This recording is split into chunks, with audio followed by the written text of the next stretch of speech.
What's going on, everybody? Welcome to another episode of the Blindside Blitz. I am Jim McPhee, and right there is Joe DeCapita.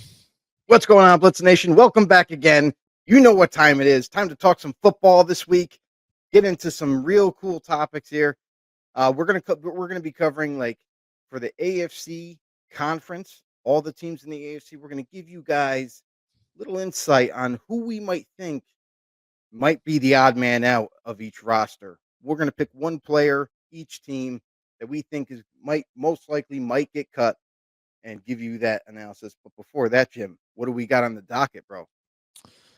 We've got some Travis Kelce news out there. George Kittle just recently got his contract done, and now the highest paid tight end in the NFL. And you'd think that a brother, Travis Kelce, seeing their buddies and all, and mutual respect would be happy for the guy. But apparently not, Joe, right?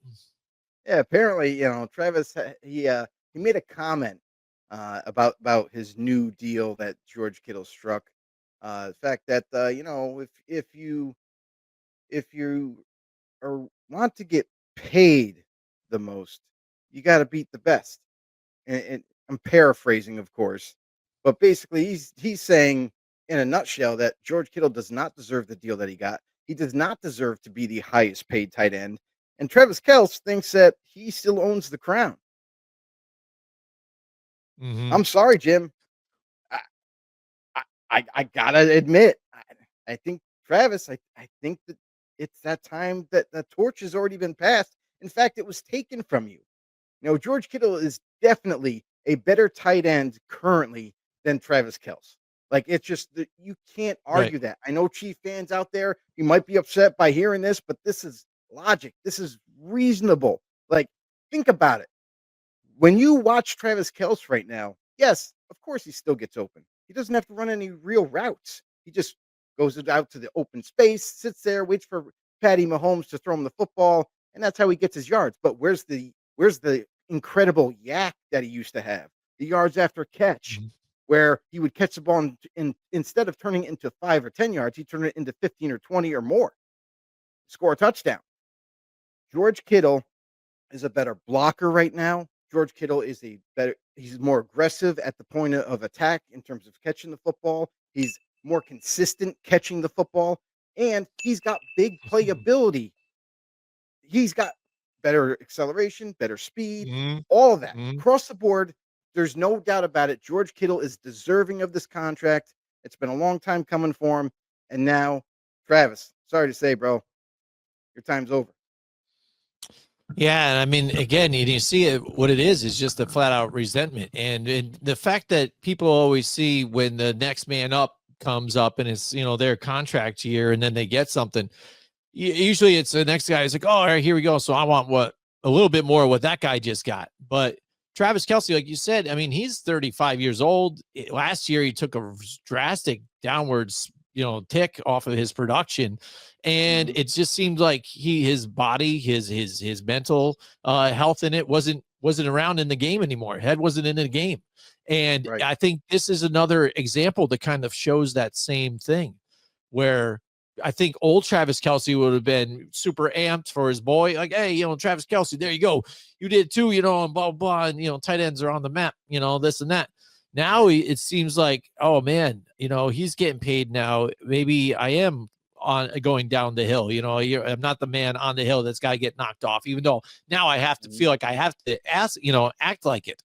And it's kind of a cheap shot at the fact that the 49ers went to the Super Bowl twice against the Chiefs and lost both times. And that's a factor here, and I think that's where he's kind of throwing shade right there, if you want to say that. Hey, listen, you were there, you didn't do anything, you didn't win, you didn't do that, and this and that, which I think is again, it's really like, petty at this point, because if you want to put them back together again, side by side comparison, I think again, best overall player, and I think coaches will probably agree with this if they voted on it, that overall George Kittle, again, receiver, better blocker, you know what I mean, despite how physical Travis Kelce can be, George Kittle just is all around player and not selfish at all either. You know, I mean, you've seen him play through all kinds of things, never yelling in the face of, Kyle Shanahan at all, get me the ball Right. and blah, blah. He's been a Yeah. great team, a great player, asked to do whatever he needs to do for the team and does it. Mhm. Yeah, I mean, Travis Kelce, we've seen it like on the sidelines, blowing up, literally losing his mind, losing his composure. Will Ferrell said it best: Keep your composure. Just keep your composure." I mean, Oh he boy. literally, I've never seen. Actually, you can't say never, but he's one of the very few people that I can count on one hand that I've seen had a incredible outburst like he did on the sideline with the Chiefs, literally bumping his head coach Right. to put Right. him back in the game. I mean, such childish acts for a guy who's a grown man. I mean, I'm sorry, like I know he loves the game of football. There's no doubt about it. Has tremendous passion for it. Wants to keep playing. But at 35 years old, man, you gotta face facts. Like it's getting close to the end for you. Like this season coming up could be very well be the last season for Travis Kelce. Because Jim, we were talking about it when we were off the show. He might be trying to angle for another new extension here. And I'm sorry, at a 35-year-old tight end where they've already given a contract extension, to one of their younger tight ends that are going to be replacing him. Mm-hmm. And it's like the writing's already on the wall, even in KC. Like they're looking towards the future and they're not going to stick with the past tight end that they've had. Right. Yeah, that's what made it even interesting looking at the rosters too and who might be the odd man out for the Chiefs here too. So who knows? So guys, Mhm. stay tuned for that. We got a couple other headlines out there that the NFL is bouncing around too. We just recently found out too now that the Baltimore Ravens had released Justin Tucker here as the NFL does their investigation into things, as with all the things swirling around Justin Yeah. Tucker, and he's another fan of the massage therapists and things like that, and and stuff. And it's crazy. Now, do you think we've seen Baltimore kind of hold on to players before? Even at Ray Rice, they waited till the very last minute until a video was showing proof of what happened with him, so they finally released him. But they've stuck behind players, I guess, that have been of bad, things coming out about Off the them, some field or issues. character, off the field issues. Um, but this one, it seems like now they're just kind of like, whatever. And do you think that if he hadn't played as poorly as he did last year, that maybe they would be sticking around a little closer to him? Usually what NFL teams do for any one player is they will normally show support. They'll back the player until there's ironclad critical evidence saying otherwise. We've seen it with Baltimore, especially in the past, with Ray Rice, on how, former all pro type of running back, a guy who was having an excellent career for them. And he goes buck wild on his wife in a domestic abuse case. And until that video came out from the elevator where he literally blasted her in the face with a punch, I mean, they were sticking by him until that got released. Then when that evidence got released, they're like, "Oh, snap. Uh yeah, guys. Yeah, we can't keep this guy on the roster. We'll be thrown to the wolves." So PR battles, all that. So until that happens where the evidence does come out, it's concrete, or if they're hearing something out of the courts, maybe there's a little leaked information saying you might want to move on from this guy now because he's going down. The book's going to get thrown at him. So, and it's not just the Baltimore Ravens, the Kansas City Chiefs, with their plethora of wide receivers that keep getting into trouble off the field.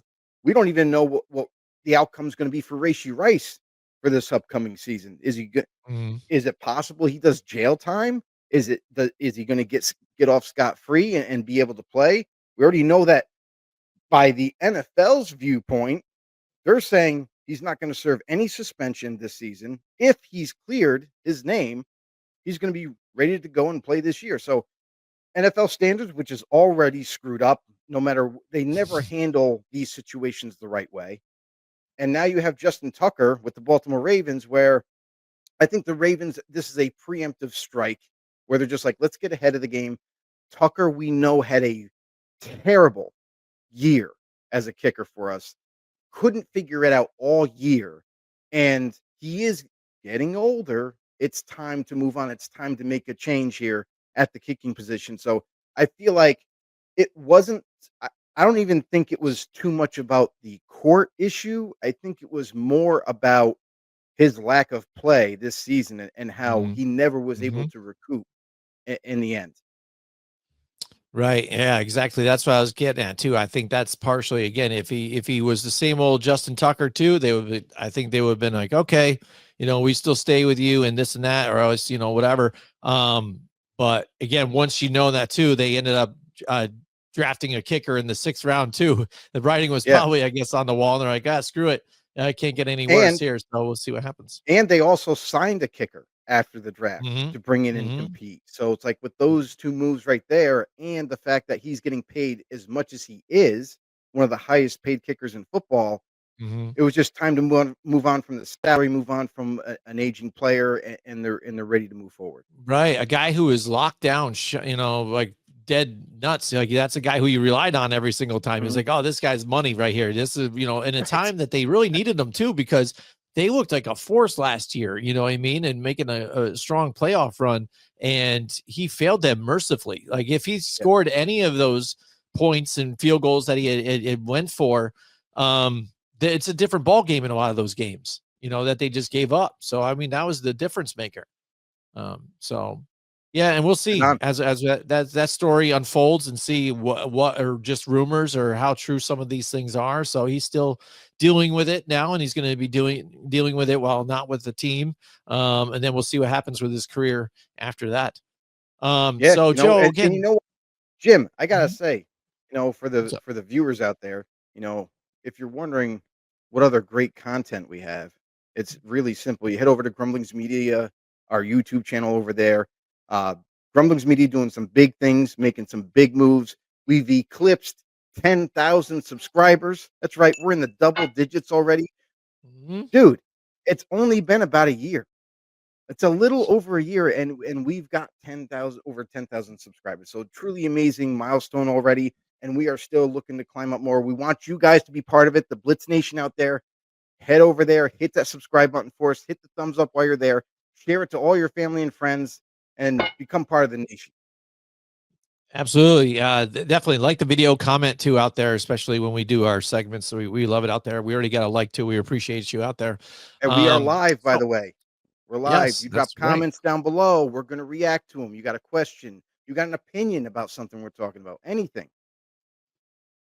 All right, here we go. We're going to go into odd man out. We're going to start off with the AFC this week. Next week, we'll do the NFC just because it's just so damn long to come up through all this and then trying to research this and figure out who we think Right. might get and be the roster cut. I know when we talked about this, Joe, we kind of have a two different points of view on this one. I'm looking at it as there, certain areas on a team that it's a little crowded here. So again, especially with the draft just came through, they pulled in some guys that are going to be replacing some of these guys that have been there. And then also traded for dudes too, but it's to try the guy out too. So is he even a fit and is he going to stick around? And what makes sense for them too, I think money wise too, where they can be okay to let the guy go too as well. And I think you're looking at it too in the same kind of sense, but then also at starter battles to where was it a former starter?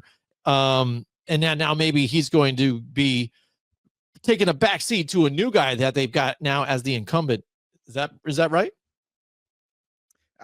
Listen. It's I something said similar. I'm going to challenge myself for this exercise All and right. basically say, you know what? I'm going to cut somebody that is either a backup or a starter for every team. All Now, right.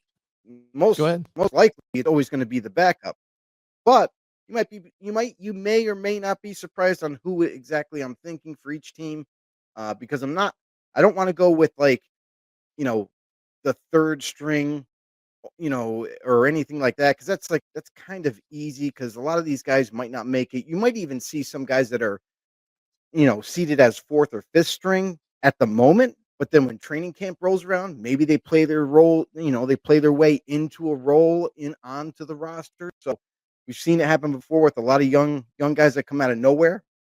So I'm challenging myself this time. All right, No then easy we'll cuts just for me. no easy cuts. All right, so we'll just start right off with you. Then we'll go with the AFC East, and let's ride with the Buffalo Bills now. Buffalo Bills, Joe. Buffalo Bills, the person that I'm cutting from this team is Curtis Samuel, the wide receiver. Little bit Ooh. of the journeyman wide receiver has bounced around to some different teams. Never was really able to stick with any one team and solidify a starting spot. And because he's always bounced around, he's not getting any younger, and it would be in kind of like an easy cut. He's right now penciled in on the depth chart as a backup, but a name that some people do, are well known. They know him. They've heard him in the news. They've heard him sign with multiple teams. So, not someone that is, any kind of up and coming type of player, but a guy that's kind of just been that kind of journeyman guy that just never seems to stick with any one roster. Yeah, and that was what I was thinking about, Joe. I really got close to doing Were you? Okay. Curtis Samuel too as well, because I was kind of picking up what you were putting down too with the additions that they had too. They got Hmm. Elijah Moore now too that they added, so that crowds up that Yeah, that's a nice signing. wide receiving core a little bit more too as well. So it was a tough one, and I was even Right. looking at money, even to cut them what they're going to save and stuff. And he was there, but I didn't go with him. And I also looked at KJ Hamler. Hamler's issue is he's just injured all the Okay. time. But Yeah. he's still young, so I still think he's got some playability. I think still has a chance Hmm. to do something, and he doesn't make a whole lot either. So he was close on my list, but I ended up going with Laviska Shenault, even though they just grabbed him. It's a Okay. trial run for him. Laviska Shenault, he's still only 26, which blows my mind, Joe. I'm like, how is this guy this It, even young still? Because I feel like he's been around forever, even.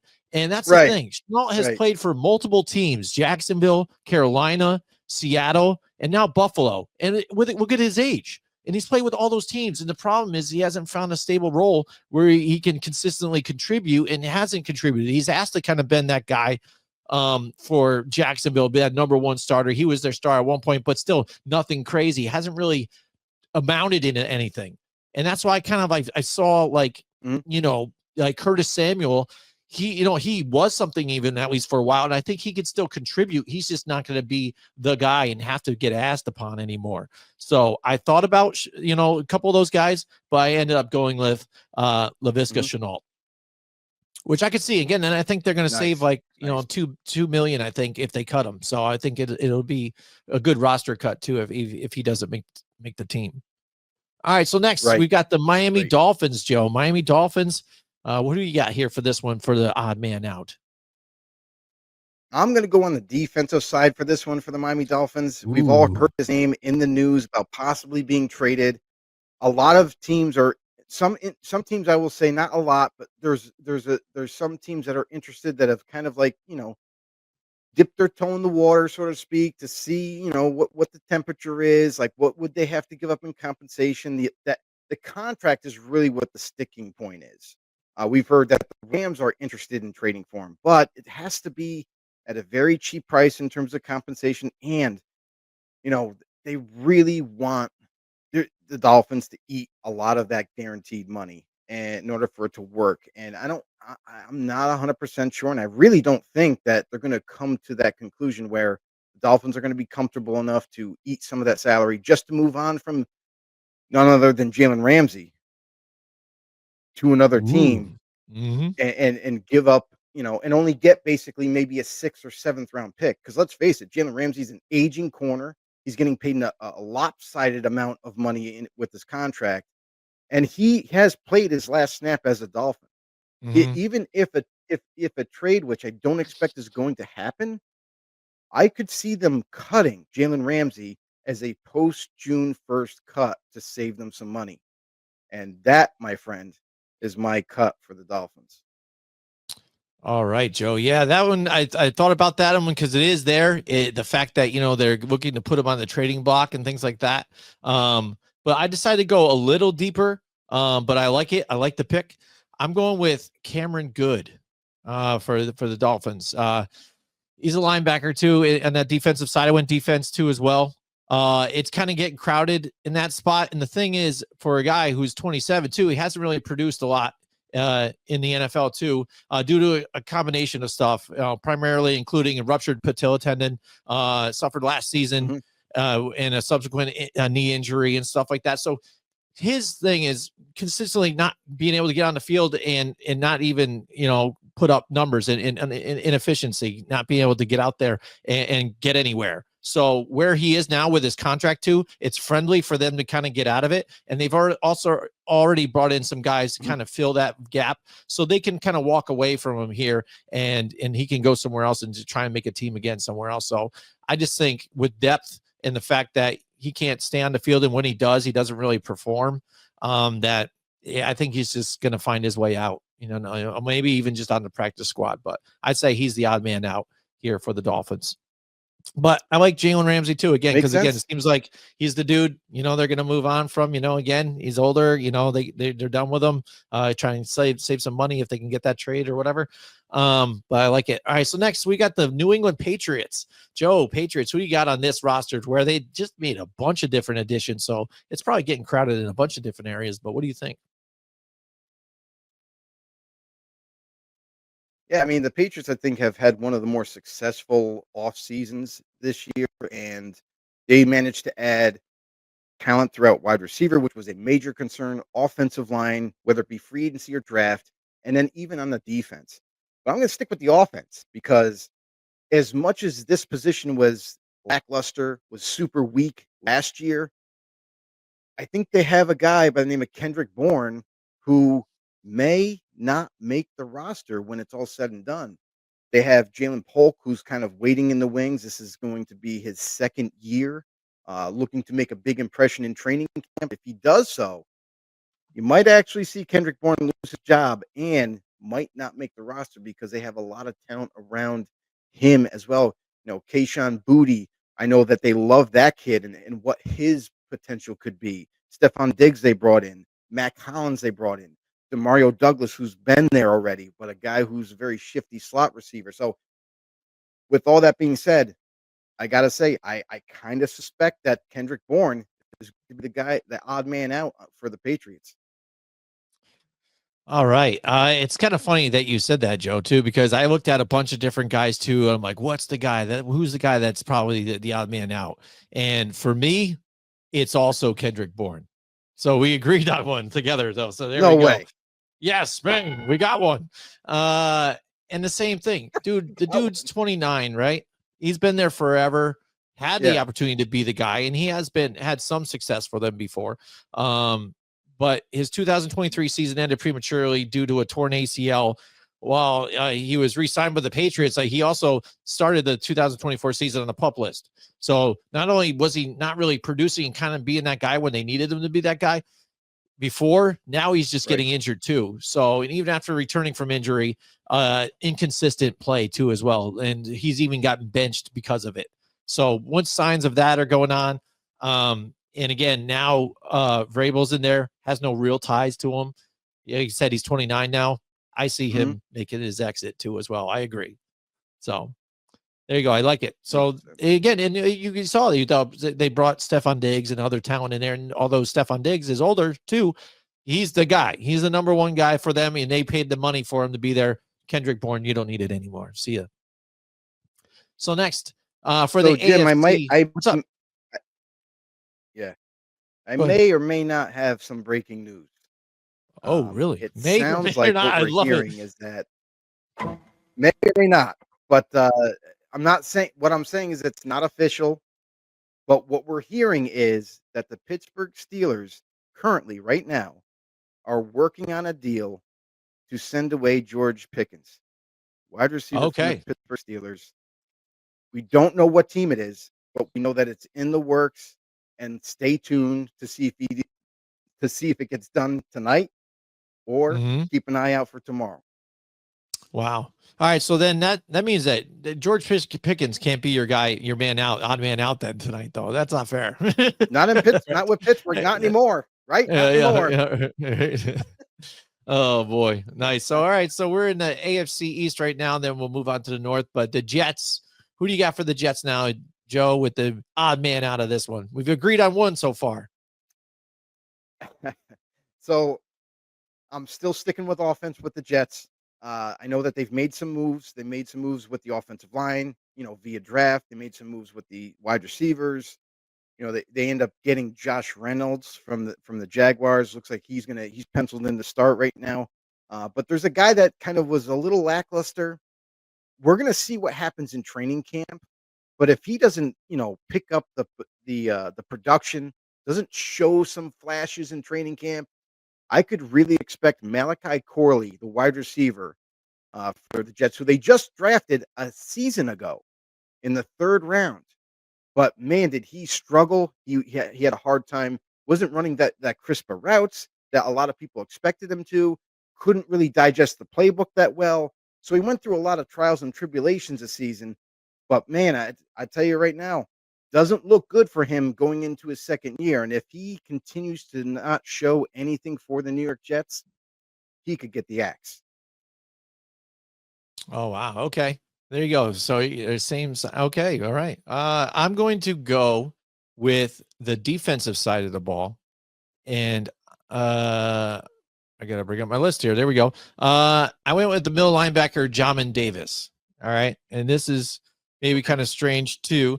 But again, if you look at his production here, where he is, and with bringing players in now to fill that spot, plus 2 starters that are already there, he's sliding down in the depth chart. And the problem is too, is when he was even drafted by Washington, he faced legal challenges with reckless driving, and then maybe that just threw his career off into a certain thing, affecting his gameplay, because it seemed he never transitioned to the linebacker spot even like they wanted him to. He seemed like he never really fit in and wasn't really producing.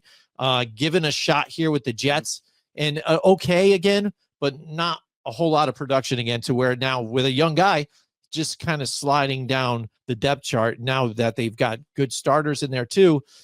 Again, looking at his contract, they could save some money still. And I feel like, this could be the move here for the Jets here too. And he can find another team to maybe try for here, and it wouldn't affect the Jets that badly. So what do you think? It makes sense. It makes sense. Makes sense? The only thing about Jamin Davis too is I'll say Mhm. is that like he kind of just got there on the team, so Right. um it's a I slippery get it. slope for Hammond, and you might hit the nail on the head with this one, where he could be on the fringe, on the bubble, and quite honestly, could be a candidate to get that cut. So we'll see. Hmm. We'll see at the end We'll of training see. camp. Right? Yeah, exactly. Right. All right. So next, now we're moving to the AFC North, traveling to the North with the Baltimore Ravens. Joe, Ravens, who do you think? Who do you think gets the cut on this one? I mean, they just I brought know. in DeAndre Hopkins, a wide receiver now, right? I know, right? So I wanted to go that way. I'm not gonna lie, but um, it's just I don't know. I feel like they brought Hopkins there for a reason. He's going to be that kind of like I don't view him as an X receiver like they have him penciled in there as an Hmm. outside threat. This is at this point in Hopkins' career, he should be pushed to the slot. He would be lethal there. So Hmm. maybe they make that change as they get into training camp and whatnot. But I'm going to go with someone a little bit different and someone who's very well known. And this is a guy who's had his ups and downs, catching the football, not really making that much of a dramatic impact. A guy like Isaiah Likely has been shining bright for the Baltimore Ravens, Hmm. and that may lead to moving on from an aging veteran like Mark Andrews at tight end. Whoa, This is a guy man. who it would be a shock to most, of the Ravens flock out there, but again, another guy who's getting older, who He makes a is lot of aging. money, who has had issues,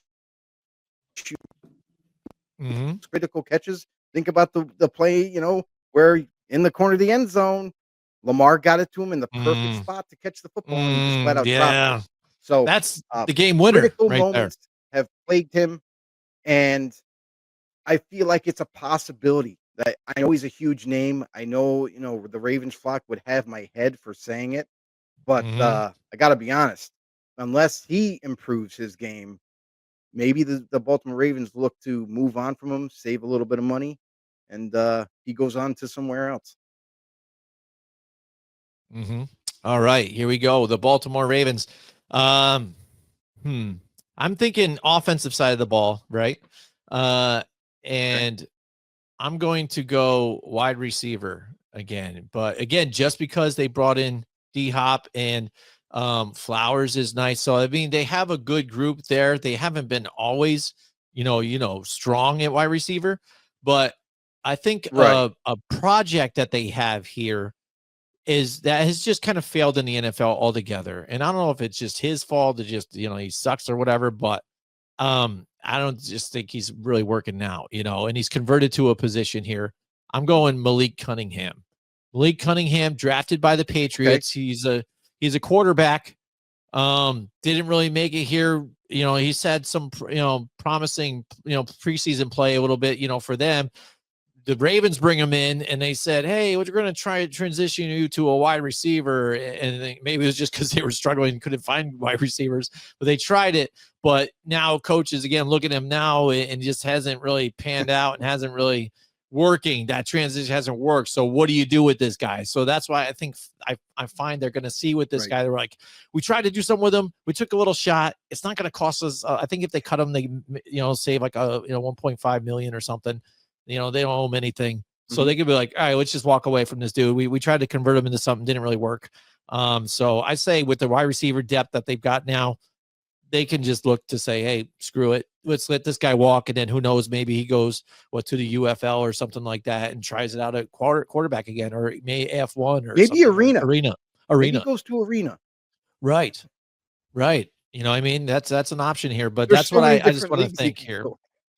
Right, right. And so yeah, so I'd say just struggling again. So I don't think he makes the cut here, Malik Cunningham. And I don't know, that might be an easy one, you know what I mean? But there's other players on there too. I could have easily went to just like, oh, that guy's not gonna make it. But I thought that Right. was gonna be an interesting one. All right, That's next definitely an we interesting one. All right, so next we've got the Cincinnati Bengals, Joe, as we cover the AFC North, odd man out. So the Bengals, I was looking through and I landed at running back. Mm-hmm. And we all know Chase Brown, excellent running back for them, has earned the right to be the starter there. Zach Moss, who kind of was a little bit lackluster while he played last season, then he was lost to the season due to injury. They bring in Samaj P. Ryan to help with that running back. They also drafted Taj Brooks, who's a pretty intriguing player that they really do like. And that kind of led me to the decision of cutting Zach Moss, a Oh. veteran at running back that even though his time in Cincinnati may be cut short, I think this is Mm-hmm. a guy who's kind of outstayed his welcome here in Cincinnati, who hasn't really shown much, even when he was healthy, really didn't make an impact in the running game. And that's where Chase Brown took over. So I think they're pretty confident in Chase Brown. Zach Moss might exactly just get cut at the end of the training camp. It might not be early, but I think when it comes Mm-hmm. down to the final cuts, that's when Cincinnati is going to give him the axe because they didn't bring Samaj P. Ryan in for nothing. They brought him Right. back, be that receiving threat like he always has been. And Taj Brooks is another intriguing player. So they have other guys. They have like 3 extra running backs beyond that are Yeah. seen as long shots, but again, they are younger, up and coming. So I got Zach Moss as being that cut. Right. And that was a tough one for me because I went running back as well. I looked at a bunch of different ones and I'm like, well, do they keep these guys just for depth pieces too? Just because, you to have a strong running back room. Because I thought even the same thing because you said Chase Brown took Zach Moss's job. P. Ryan's in there, so they brought him in there for something. And I still think he's better than some of these other guys. And that's where I Mhm. thought I would land with Gary Brightwell.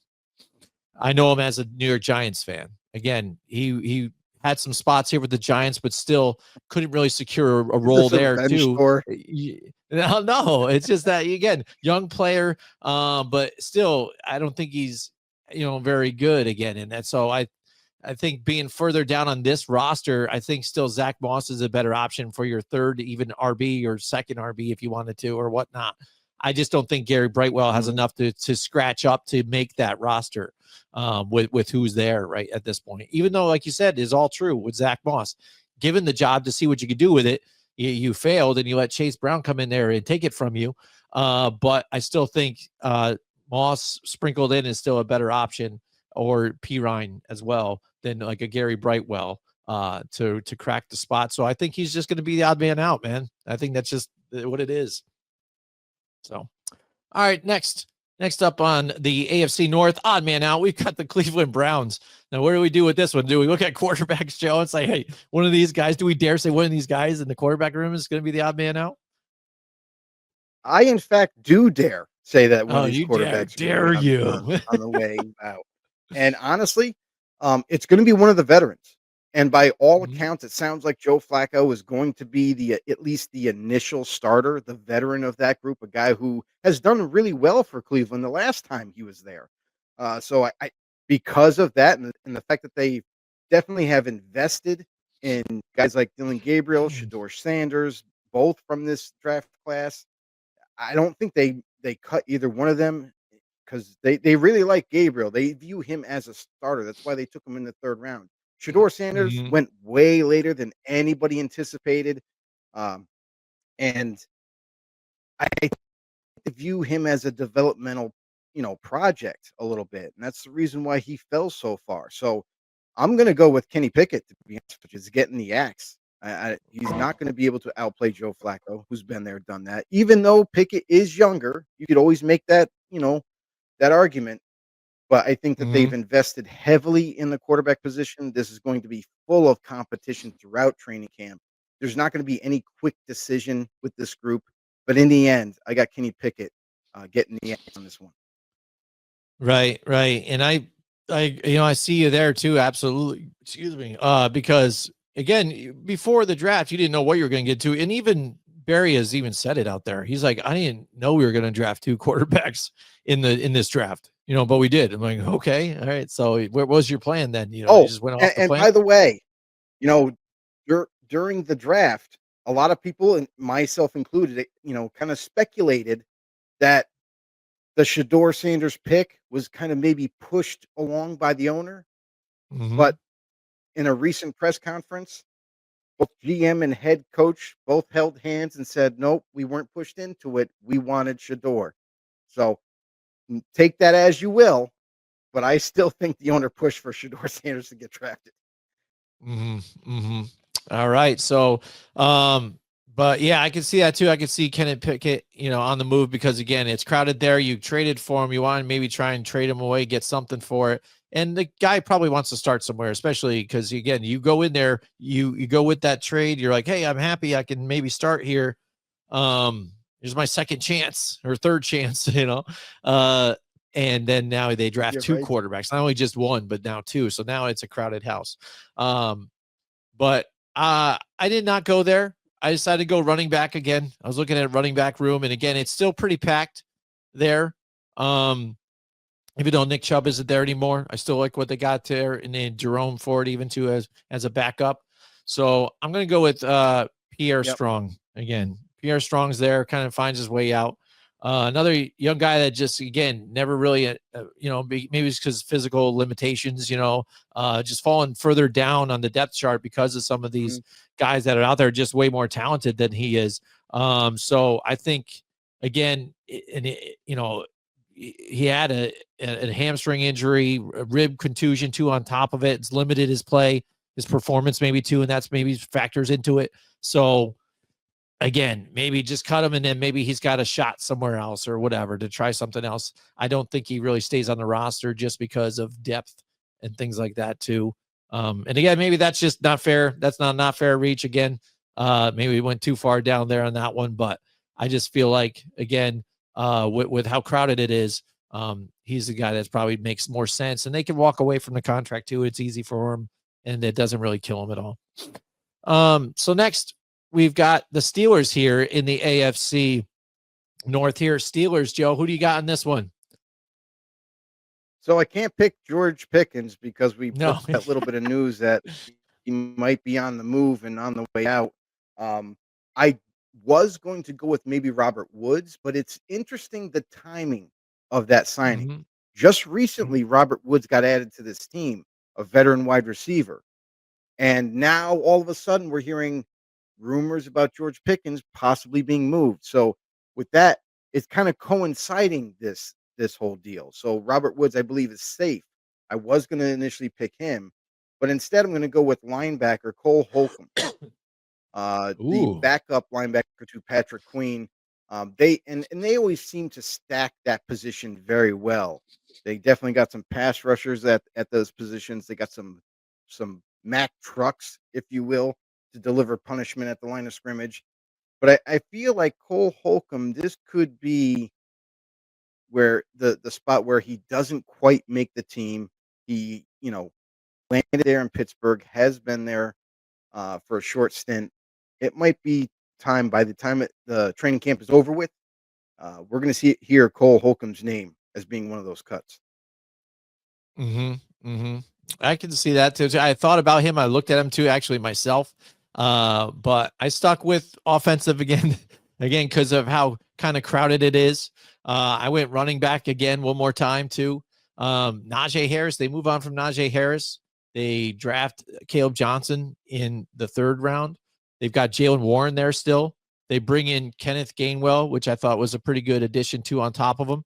And I hate to say it again, because it's probably, he fits into the scheme of what Arthur Smith wants, and he's the guy that brought him in, Cordarrelle Patterson. I think now it's time to move on. With the lack of production that he even had, and the fact that he's just as old as he is, I don't think he's even a very good returner at this point, if that's where he even wanted to plug and play him right now. And so I don't think he's going to be able to make the team. I think now it's time. He's outlived his time. He's not even a starting returner for them right now. They've got Calvin Austin and Gainwell in there plugged in for him right now. So again, I don't know if this is an easy one or a cheap shot at it, but again, it makes sense. Cordarrelle Patterson, he's older, dude. You rejuvenated your career with Arthur Smith, but now it's time that Cordarrelle Patterson it's time to walk away. So You're kicking an old man when he's down, kicking Jim. an old man when he's How down, dare you. but come on, he made it a lot further than he probably should have. All right, so next, we love it out there. You guys put some comments out there. Would tell us what you think. Who's the odd man out for your team out there, or as we're going through the AFC, as we go through the teams, let us know too in the comments. We appreciate it. And don't forget to like the video too as well. Likes help us out too as well. We're moving on to the AFC South. AFC South, Joe, the Houston Texans we'll start off with here. Texans made a few different additions here in the draft, and also getting some more weapons, built up a little bit on the defense. So what do you think here for the Houston Texans here? Who's the odd man out? So for the Texans, I'm going to go with a name that he's very well known throughout the league. He does play on the defensive side of the ball, none other than D tackle Danico Autry. Right now, he's penciled as the backup for the position. And what's interesting is that they play a 3-4 scheme. And in my opinion, Danico Autry doesn't exactly fit a 3-4 scheme. He fits a 4-3 scheme, which I think is going to be one of these kind of things where they're going to try this player out in this new scheme that he's going to have to learn. And he might not quite make that cut because he just simply doesn't fit it. He's not a big nose tackle. He's not a guy who's a space eater, things of that nature. Now, if they were to move him maybe at the DN position, I think he would make it. But as of right now on the depth chart, he's penciled in as a D tackle. So I think that Danico Autry, an aging player, another one of these guys where he still has talent, still can play in this league, but I feel like it's the wrong system for him. And I think at the very end, Danico Autry is also going to be missing out on the roster. Yeah, I get that too as well. Get an aging player again. You hate to see it, but I mean, again, I think that's just the same thing that So goes on with them it's too. the I could see cycle that. of life, Jim. It is. It really It's the is. No cycle matter of how life. much you think you can compete and things, yeah, I get that. All right, so you went defense now on this one. I'm trying to get away from this, but I think I went running back again. But I think again because some of these rooms are so Oh, crowded, geez. and some of their players are still there. With who they have, I just look at it and I'm like, they got even Damian Pierce down farther on the depth chart on this one is where how deep they are. I think at running back, I'm going running back again, Yeah. and I'm Yeah. going Dare Ugumbawale. Say that with Oh, a really the mouthful fullback. of marbles, right? Yeah, right. Which they've had as mainly a special teams type of guy here too. Slash running back, and a young guy. It just injuries always, and if you're always on the IR and trying to scratch away and trying to make something here, and you can't, make the depth chart in and out off of the practice squad. Even though you tried different positions and contribute on special teams, just can't get on the offensive side. And now with how deep the running back room is, I just don't see him making the team now. Now he's just pushed further back, and now he goes into the abyss. And another guy that has some tools, but maybe UFL or Arena League again for some guys like this guy can be more of a fit. But I just think with the crowded room, he's the odd man out. So that's what I got to do. So, but I like what you did too. I appreciate that. All right, next let's move on to the Indianapolis Colts here in the AFC South. Joe, Colts, who do you have on this one? This one's a little bit more difficult. The roster isn't completely stacked, but it's like it's one of these things where like it's gonna be one of these like these guys that people don't expect. Like obviously, you look at the guys that are kind of trying to just make the team. They're fringe bubble players, but like I'm gonna go with the defensive end and Samson Ebukam. From Ooh. formerly of the 49ers, comes over to try to help the Colts, but really hasn't been that impactful since he landed in Indy. A guy who has been kind of like in a, lack of a better word to say, a disappointment. Mm-hmm. He comes over there. They did draft Laiatu Latu, if you remember in the Mm-hmm. 24 draft, who kind of was periodically getting on the football field, developing right before our very eyes, was kind of really crushing it. Really, anytime he got an opportunity, he took it and ran with it. And now he's solidified that starting spot coming this season. So because of that, they might be moving on from the veteran Samson this offseason. I had thought about that. I definitely did, Joe. I looked at Samson, but then I looked at even his cap number, and I was like, I don't think they're gonna take a hit like that. So I was like, I don't know. I'm gonna look elsewhere here, But I was picking up what you were putting down, though. I was feeling it. Instead, I went with Jelani Woods, the tight end, for the Colts, and right, he's struggled again just because of That's my injuries guy. here. Yeah, it's just I don't know, man. I Again, like him. he got sidelined for the entire 2023 season. It also impacted his 2024 season again, hamstring issues, and he also got turf toe on top of it. And I think your biggest, you know, thing is your best ability is availability. And again, if further down on that tight end depth chart, I don't think he's going to scratch his way up there. It just kind of injury ridden, and again another contract that they don't really owe him a whole lot. They can get out of and save like 1.5 million bucks, and whatever, tight ends now are a dime a dozen, especially with having 10 right now that are trying to make the team. So I just think he might be the odd man Mhm. out of this one. But I was feeling you on that Bonus, Samson Ebukam though. bonus, I'll say, Mo Alley Cox might be the one getting cut and not Yeah. maybe Jelani Woods. Jelani Woods much younger than Mo Alley Cox, and, he's kind of been inconsistent as well, so that could be another name to look out for. All right. All right. Next up, we've got the Jacksonville Jaguars. What do you got, Joe?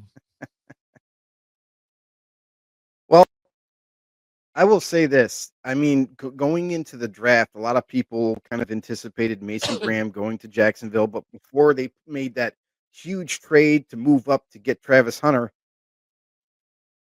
and now you're looking at their depth chart here. They seem pretty comfortable. They got Eric Armstead, but I'm really kind of intrigued here that he's penciled in as the backup. None other to Mason Smith, who's kind of like that up and coming stud that they had from last draft.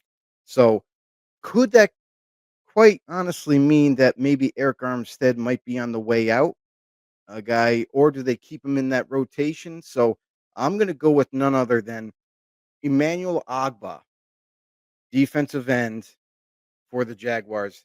Recently signed, by the way, but I think that he's not going to be able to just kind of hang in there with the Jaguars and their defense, what they like to do. He's sitting right behind Josh Hines Allen. Mhm. I know that they have some other guys behind him that are younger that are chomping at the bid. So I'm going to go with Emmanuel Agba on this one as a surprise cut. Yeah, that would be a little bit of a surprise one. But hey, you never know sometimes, right? Um, all right. So Like the I'm gonna lottery. go on the defensive side. I'm not gonna go, yeah, I'm not gonna go running back this time. So all right, everybody can relax. I'm not gonna go running back in You're this not? one. Okay. No, but I'm I mean, gonna you went go like with 6 times in a row. I know. I know. And then tight end, right? I like to cut the tight ends in running backs, but I'm gonna You go like- free safety Andrew Wingard.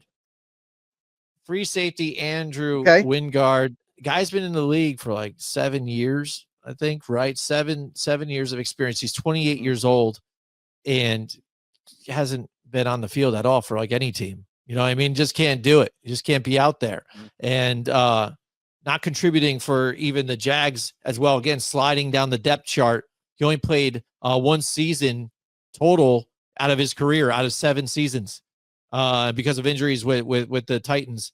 And the Titans would save 2.6 million bucks too if they cut him too. So that's a little bit more of a chunk of change for a guy again because of plagued with injuries throughout his career. Again, somehow still gets paid and still out there. But bouncing on and off the practice squad here and there, activated waves, pick back up. Andrew Wingard, I guess he's going to be the odd man out of this with that secondary that they've got now. So moving on now to the Tennessee Titans to round out the AFC South. Then we'll finish off with the West here, the Wild Wild West. Joe, the Tennessee Titans here. Who do you got for the odd man out? I mean, it's almost too easy at this point. Wide receiver Traylon Burks, a guy who's been a Ooh. disappointment since he's been drafted, who hasn't been able. I mean, we talk about it all the time on the show. Best ability is availability, right? Well, Traylon Burks just hasn't really been that available. And when he has been available and on the football field, he's terrible. He drops the football. He doesn't run the right routes sometimes. Like, this guy has been a utter disappointment for this franchise, and I think this is the crossroads where they're just like, "You know what? We had enough. Instead of keep paying this guy, let's just move on from him." He's not even making that much, but that's how negatively they probably think about him, is the fact that it's just been a bust type of a pick, and let's get out of this. Mm-hmm. Mm-hmm. Yeah, I can. I don't know about that. I think again they might just ride that out and see what happens. But um, potentially, who knows? I would be shocked. And again, he has slid down at least what I'm seeing on our lads. That Van Jefferson they have penciled in They added a as lot of starting talent over too. over. So, Yeah, oh yeah, I get that. Yeah, oh yeah. Who knows? That could happen. But I'm gonna go and look at the quarterback room. The fact that they had Will Levis, Brandon Allen, Tim Boyle in this on this team, and then they drafted Cam Ward. good for them. Obviously, Cam Ward, they're looking to start. It's going to be Will Levis there. So, do they move on from Will Levis potentially? But I think they hold on to him still, even though if you might want to try and complain, I want to go somewhere else. It ain't going to matter. He doesn't have the leverage. So I think they're going to hang on to both of those guys. And at this point, I would take Brandon Allen over Tim Boyle. Tim Boyle has been kind of that journeyman, and he's even not that old, I don't think, and he's traveled from different teams all around. And again, most recently with the Giants, and they only brought him last minute because of injuries that they had. So I think Tim Boyle, he's going to be the odd man out of this one. All right, next, let's move to the AFC West here, and start off with the Broncos, the Denver Broncos. Joe, what are you thinking on this one with the Broncos and what they're going to do? Well, I'm not gonna lie, I'm kind of surprised in the draft that they ended up going with the running back position in the second round. I know the running backs were super deep this year, and why not grab yourself a possible stud in a very deep class? But they drafted RJ Harvey, who is one of my favorites coming out. And that means that with a very overcrowded type of position here, somebody's got to go. And I'm going to go with Audric Estime, who they drafted in the fifth round last draft. I think that it might be his time to go. They have Jaleel McLaughlin, who's kind of like that jitterbug of a wide receiver, the receiving threat. Now you add RJ Harvey, who's already penciled in, uh, is going to be the starter. And you also got some other guys behind him, like Tyler Batty, who's kind of been that real shifty type of a player for them. So I think Audric Estime, even though he was this big, powerful back, he's really not going to give you any kind of explosive plays. He might be able to grind out some short yardage things, but is that really going to be of value for Sean Payton's high flying, revamped type of offense? So give me Audric Estime as one of the cuts. Interesting. I like it though. I like it, Joe. I'm gonna go. I'm gonna go running back on this one again. Laughing. He's laughing. What position you I'm going? going running back. I'm going running back. Really? So it's gonna be it's they just drafted RJ Harvey in the second round. I mean, Audric Estime. I know you were just talking about him. With Jaleel McLaughlin, I see that, but I think Tyler Batty is the one that's going to be out of this one again, just because he showed some promise that he couldn't do some stuff, but he's pulled off a 70-yard run against the Bucs, but injuries again, just placed on injured reserve. So I just don't think, again, with the roster spots that they have here. Right. No, I get it. But I just wondering if they just go with him instead, but it could be either of those guys. So I'm going running back with that. So I'm going to go with Tyler Batty. All right. So next, the Chiefs, Joe. This one, I swear, it's not going to be running back. All right, so Chiefs, who do you got? Travis Kelce. He goes, I hope not going to be the running back. Oh man. So the Chiefs now, they've done a phenomenal job, and they always have for years. Recouping better talent, especially on the defensive side. It seems like even when they may lose some players, they always manage to bring someone else in to kind of fill that void, and they don't miss a beat. They hold on to their defensive coordinator, who took a couple of head coaching jobs, could have possibly went somewhere else, but he ends up staying with the Chiefs. I think that defense is going to stay intact. I don't expect too many crazy cuts on that side of the ball, but there is a guy who's kind of been there for a while. He's still young, but has never been able to be that starting wide receiver for them. Drafted in 22, a second round pick in Sky Moore, a guy who every single opportunity this guy gets, he just doesn't execute. He doesn't make any big plays. Where's the explosiveness that the Chiefs kind of thought that they were going to get when they drafted him? You don't see it. So Sky Moore right now is penciled as a backup. And I know this is a team that's always looking for wide receivers, but they drafted Jalen Royals this year, who I think is a sleeper and a stud out of the fourth round. I think he's going to possibly push for one of these starting jobs. But they still have Juju there. They still have those guys. So if you go with the core five that they already have, Rashee Rice, if he returns, Hollywood Brown, Xavier Worthy, I think Sky Moore, this might be the year where Sky Moore ends up getting cut from the Chiefs. All right. I looked at that too. I looked at Sky Moore. I thought about it, and probably for all the same reasons that you had said too as well. Is one major, I guess, moment that popped out was he won had the game-winning touchdown where he end up being wide open, in making it here, which a lot of people thought that was, some kind of wrong play on the Chiefs here. They should have got called for that one. But yeah, that's his moment. Like you said, besides that, I mean, he's missed a lot of different opportunities. So I get that. I almost went there. But I'm looking at least for now, and with age, Robert Tonyan at tight end. Travis Kelce, Okay. yes, I guess he's aging there too. But like you said, you've He already just got Noah signed there Gray. too.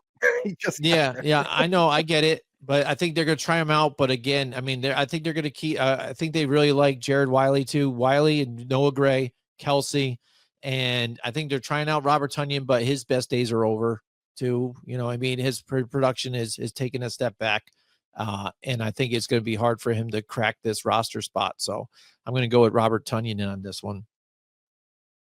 All right, next, moving on to your Las Vegas Raiders.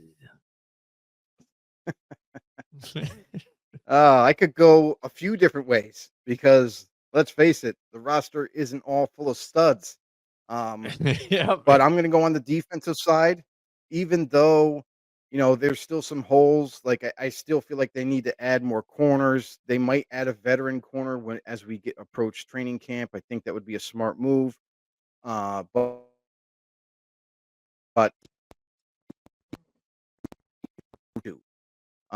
this is a guy who is a recent signee from the Jets, comes over, seen more as like a run stuffer.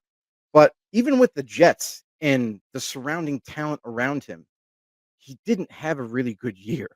Was almost Mhm. invisible at times. So with the new influx with younger talent, with a couple of draft picks that they took a couple of D tackles, kind of a little bit on day three, with a lot of potential there. I think that he might be the odd man out in the end. Interesting. Okay. Yeah. And this one for me, I mean, you know the team the best, so it's probably, a good call to go with where you're going. Me, I had, I struggled to try and find somebody. I'm looking at, I'm like, oh, who does go and this and that. Um, and I was looking at that wide receiver room, so I'm going with, and this was tough. Again, I couldn't find somebody. I was like, who is? I went with Christian Wilkerson. And maybe again, I guess because of lack of play time, struggling, he's got multiple concussions. Missed the entire season when he was there with the Patriots. But You know who I I, think I would have made a recommendation if you wanted, and I would have said yeah, Zamir White. yeah, I looked at I him think too. it's I really did. his I time said, is over.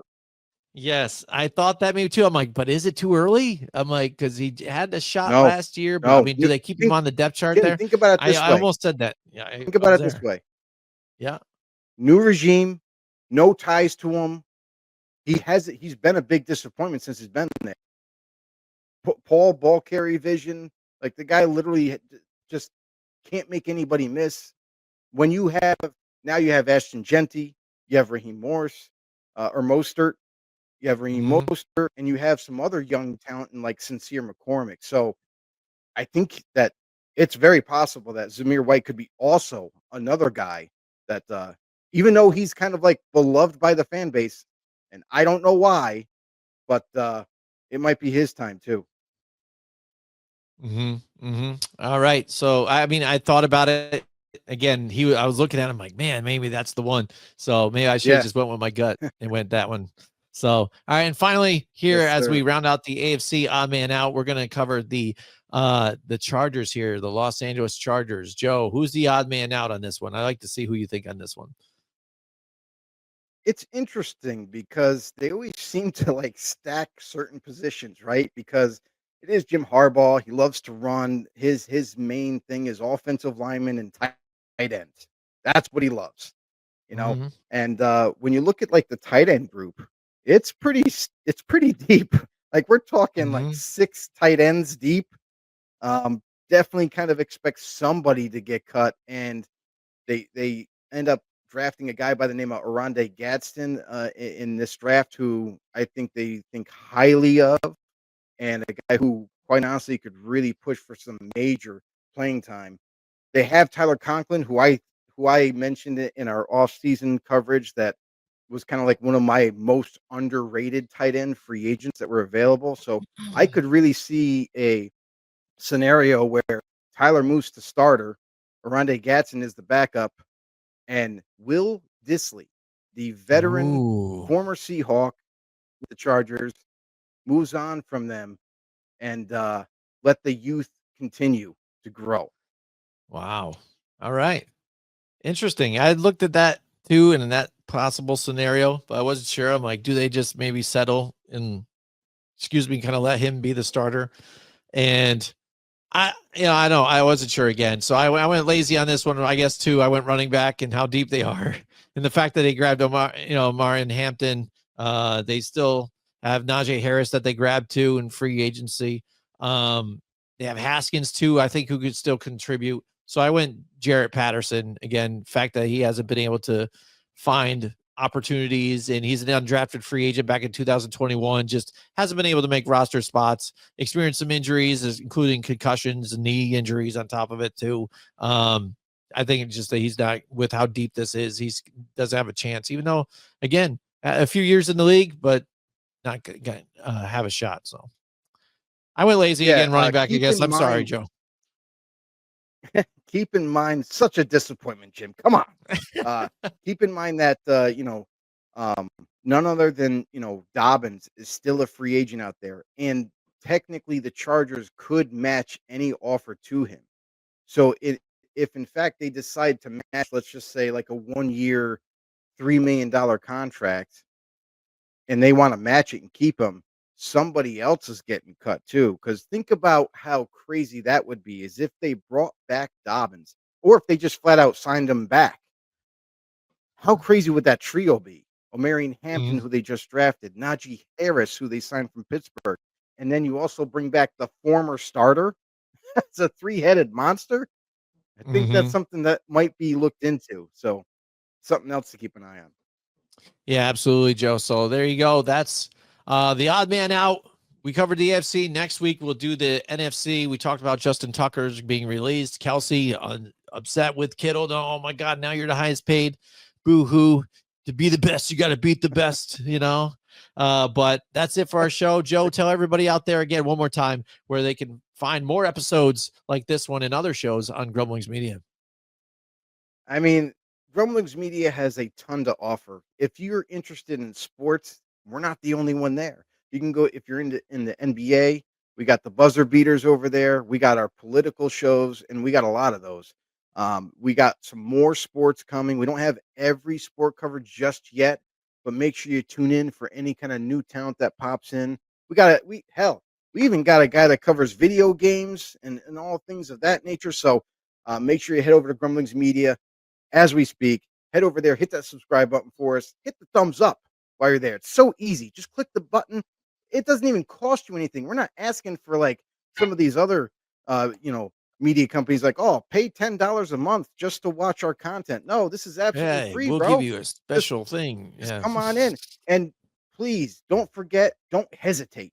When we're live, make sure you drop down in the comments. Let us know you're here. Even if you want to say, hey, what's up? We'll give you a shout out. You have any questions, comments, opinions about what we're talking about? Or if you want to just completely turn around the conversation and talk about something else, let us know in the comment section. Thanks, guys, for tuning in, and can't wait to see you next week. Hey, everybody, this is Big John from Grumblings Media, and I just want to say thank you for watching our content. If you want to support our efforts here at Grumblings Media, just smash the subscribe button right here, totally free, or just go ahead and consume more of our great content. Click either one of these 2 boxes.